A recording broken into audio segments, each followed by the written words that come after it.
take a pause from our conversation for a moment. We're going to go and speak to Joe Novitsky, who is the creator of the Merlin, and he's going to show us something very special that he has placed in St. Luke's to help with the program here. We're going to do this right now because actually he's come in to do a little bit of cleaning, and it's really important that we take a look at it. So let's head on over to the pantry where the filter is. Hey, Joe? Yes, sir. Hello. Hello.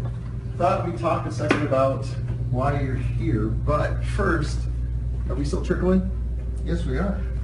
Come on in, then. If you put this is the water tank. This is kind of holding the filtered water. And if you listen, if I stop talking,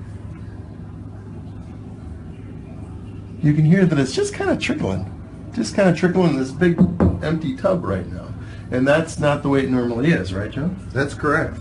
The only reason that it's trickling is because the filter, the primary filter, is clogged. It's blinded over. If you look at the bottom, that's the stuff this filter is saving these people from ingesting.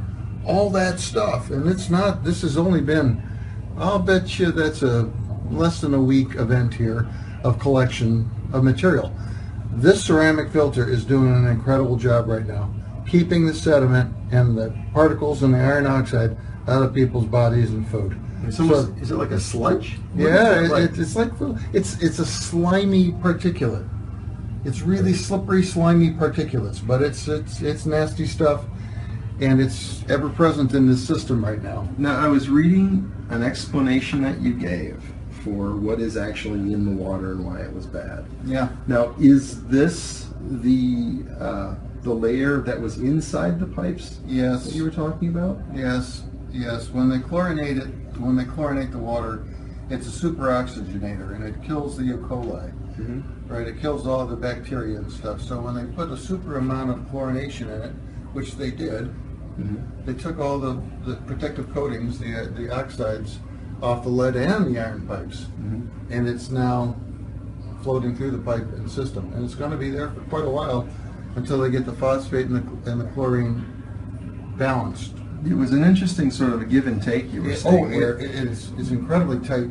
It's an incredibly tight process. So if I understand, you said that the water that they're getting now, the water that's coming in, mm-hmm. is riddled with E. coli.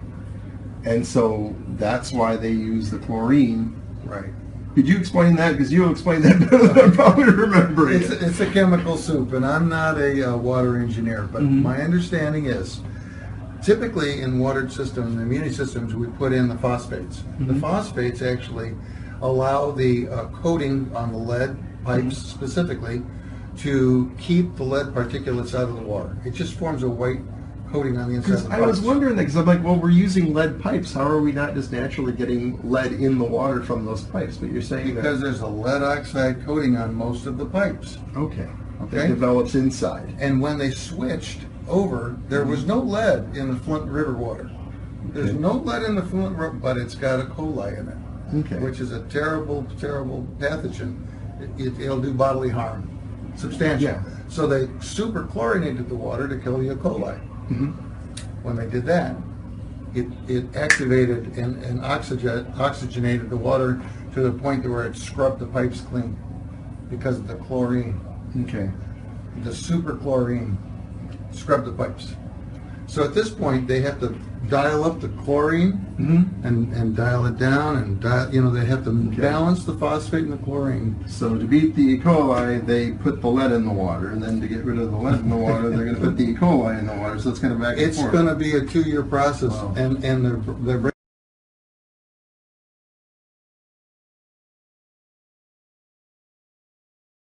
helping the people of Flint, and you're here to clean that right now. I'm going to clean this right now. We'll get a All flow rate of about 1 gallon a minute out of this unit, and we'll have this tank filled up this morning. And we'll come back and we'll actually have Joe explain to us how the whole thing works.